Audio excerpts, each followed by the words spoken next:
Au Cameroun, on ignore toujours les résultats de l'élection présidentielle qui avait lieu dimanche. Sans attendre l'annonce officielle prévue le 26 octobre, le candidat de l'opposition, Issa Chiroma Bakary, revendique en tout cas la victoire, démentie en cela par le camp du président sortant Paul Biya, candidat lui-même à un 8e mandat. Pour essayer d'y voir clair avec nous, le journaliste politique et essayiste camerounais Jean-Bruno Tagne, bonjour.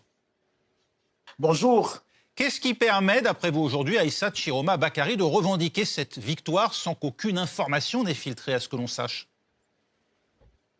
Alors, le ministre Chiroma se base, dit-il, sur un certain nombre de procès-verbaux sortis des urnes qu'il a pu obtenir à la suite de l'élection de dimanche dernier. Et donc, c'est sur la base de ces procès-verbaux en sa possession qu'il a pu annoncer qu'il est vainqueur de cette élection et appeler Paul Biya à le féliciter.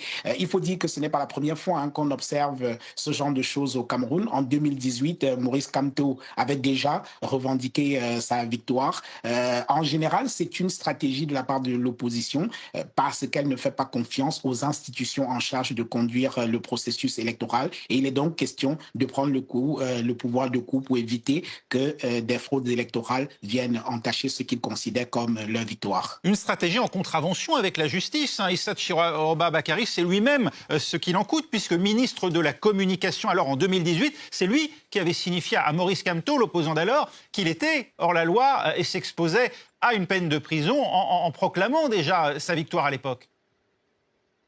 Oui, tout à fait. Je pense que le ministre Chiroma sait très bien à quoi il s'expose et il faut voir les différentes sorties qu'on a eues jusqu'à présent, celles très, très menaçantes et parfois dans un langage fleuri du ministre de l'administration territoriale qui a clairement dit qu'il irait, j'utilise ces mots, péché Issa Chiroma. Mais voyez-vous, dans le contexte de fraude électorale, d'élections systématiquement mal organisées, des résultats toujours sujets à caution, il n'est pas possible pour un opposant qui veut faire reconnaître sa victoire de rester dans cette forme de légalité. Parce que voyez-vous, il y a quand même un anachronisme extraordinaire au Cameroun, c'est-à-dire qu'on vote et il faut attendre 15 jours plus tard pour obtenir les résultats officiels. C'est une attente qui est au moins suspecte et beaucoup d'observateurs estiment que c'est un temps qui est mis à profit par le régime pour essayer de traficoter les résultats. Et aujourd'hui, on a un certain nombre de témoignages qui nous viennent du terrain et qui font état de ce qu'effectivement, il y a un certain nombre de trafics qui sont faits en ce moment sur les résultats. Donc, on ne peut pas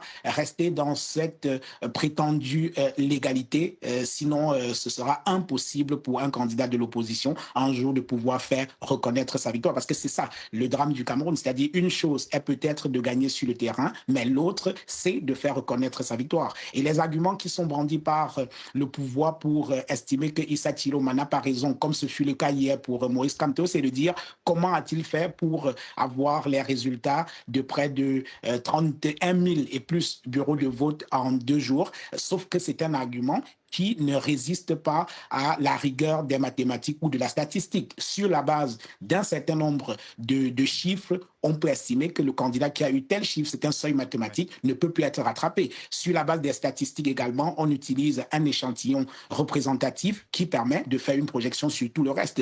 On ne fait pas autre chose que cela dans les démocraties comme la France, les États-Unis et même dans certains pays africains. On n'a pas eu besoin d'attendre 15 jours pour avoir les résultats d'une élection. Donc c'est une stratégie qui me semble assez suspecte de la part du gouvernement camerounais sous le prétexte de la loi. Oui, pour qu'on comprenne bien, on procède effectivement au récollement et à la somme donc, des procès-verbaux des bureaux de vote qui eux sont rendus publics avant d'attendre, enfin, de connaître le résultat officiel qui sera proclamé par le Conseil constitutionnel le 26 octobre. C'est ça la stratégie, en tout cas aujourd'hui, de Chiroma Bakary.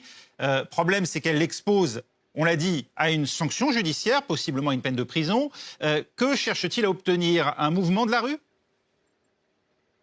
Alors, c'est difficile pour moi d'entrer dans la tête de Issa Chiroma, mais je pense que Issa Chiroma, qui est un vieux routier de la scène politique camerounaise, s'inspire simplement de ce qui s'est passé. Il s'inspire simplement de l'histoire politique du Cameroun. En 1992, John Fundi, alors leader incontesté de l'opposition, avait, aujourd'hui avec un peu de recul, tout le monde semble le reconnaître, avait gagné en 1992, sauf qu'il a eu du mal à faire reconnaître sa victoire. et donc qui lui a été finalement retiré par la Cour suprême à l'époque. En 2018, Maurice Kamto jure jusqu'aujourd'hui avoir gagné en 2018 et les institutions n'ont pas reconnu sa victoire. Donc Issa Chiroma n'a pas voulu se retrouver dans la même situation et je suis d'accord avec vous, il prend un risque quand même considérable parce que l'histoire politique également montre que Maurice Kamto, qui avait revendiqué sa victoire en 2018, a fini en prison avec quelques-uns de ses partisans qui jusqu'aujourd'hui, pour certains, continuent de croupir dans les prisons. Mais je pense que